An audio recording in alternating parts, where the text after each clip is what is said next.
Islamic റിപ്പബ്ലിക്കിന്റെ ചരിത്രത്തിൽ ഇതുവരെ കാണാത്ത വിധത്തിലുള്ള ഒരു വൻ പ്രതിസന്ധിയാണ് ഇപ്പോൾ രൂപം കൊള്ളുന്നത്.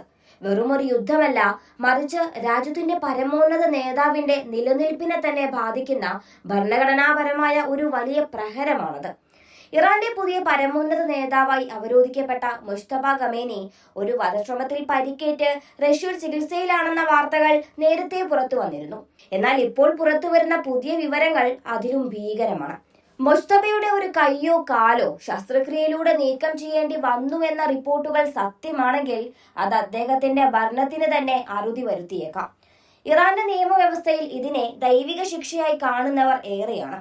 ഒരു നേതാവിന് ശാരീരികമായ പൂർണ്ണത നഷ്ടപ്പെട്ടാൽ അയാൾക്ക് ആ സ്ഥാനത്ത് തുടരാൻ അവകാശമുണ്ടോ എന്ന ചോദ്യം ഇപ്പോൾ ടെഹ്റാനിലെ അധികാര ഇടനാഴികളിൽ ശക്തമാവുകയാണ്. ഇറാന്റെ ഭരണഘടനയനുസരിച്ച് പരമോന്നത നേതാവ് ശാരീരികമായും മാനസികമായും പൂർണ്ണ ആരോഗ്യമുള്ളവനായിരിക്കണം.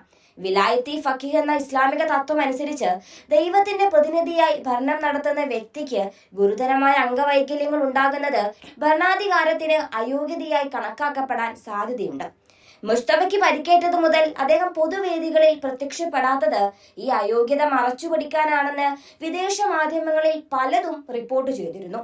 റഷ്യയിലെ അതീവ രഹസ്യമായ ഒരു സൈനിക ആശുപത്രിയിൽ വെച്ച് നടന്ന ശസ്ത്രക്രിയയിൽ അദ്ദേഹത്തിന്റെ ശരീരഭാഗം നീക്കം ചെയ്തു എന്നത് സ്ഥിരീകരിക്കപ്പെട്ടാൽ ഇറാന്റെ ഗാർഡിയൻ കൗൺസിലിന് അദ്ദേഹത്തെ സ്ഥാനത്ത് നിന്ന് നീക്കം ചെയ്യേണ്ടതായി വരും.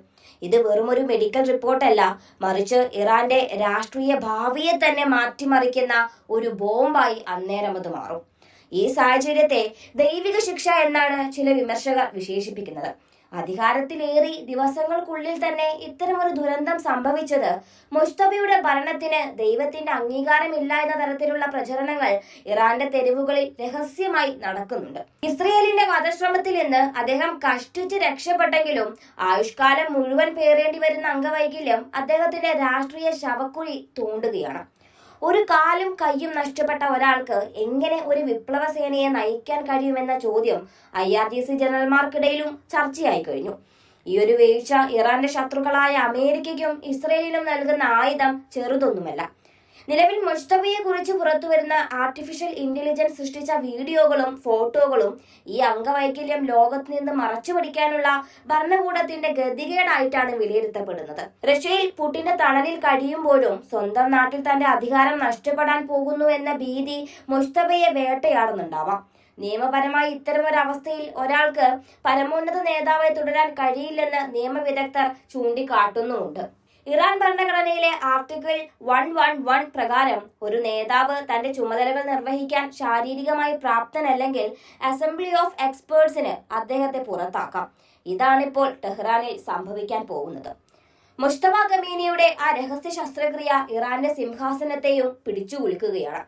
ഒരു കാൽ നഷ്ടപ്പെട്ടത് കേവലം ഒരു ശാരീരിക പരിക്കല്ല, മറിച്ച് ഇറാന്റെ ആത്മീയവും രാഷ്ട്രീയവുമായ നേതൃത്വത്തിനേറ്റ മാരക പ്രഹരമായാണ് ആ രാജ്യം കണക്കാക്കുക. ഈ പ്രതിസന്ധി എങ്ങനെ ഇറാൻ ഭരണകൂടം മറികടക്കുമെന്നത് ലോകം ഉറ്റുനോക്കുകയാണ്. അംഗവൈകല്യം മറച്ചുപിടിച്ച് എത്ര നാൾ മുന്നോട്ടു പോകാൻ കഴിയുമെന്നത് കണ്ടറിയണം. ഇറാന്റെ ചരിത്രത്തിലെ ഏറ്റവും നിഗൂഢവും എന്നാൽ നിർണായകവുമായ ഒരു അധികാര മാറ്റത്തിനാണോ ലോകം സാക്ഷ്യം വഹിക്കാൻ പോകുന്നത് എന്ന് കാത്തിരുന്ന് കാണാം.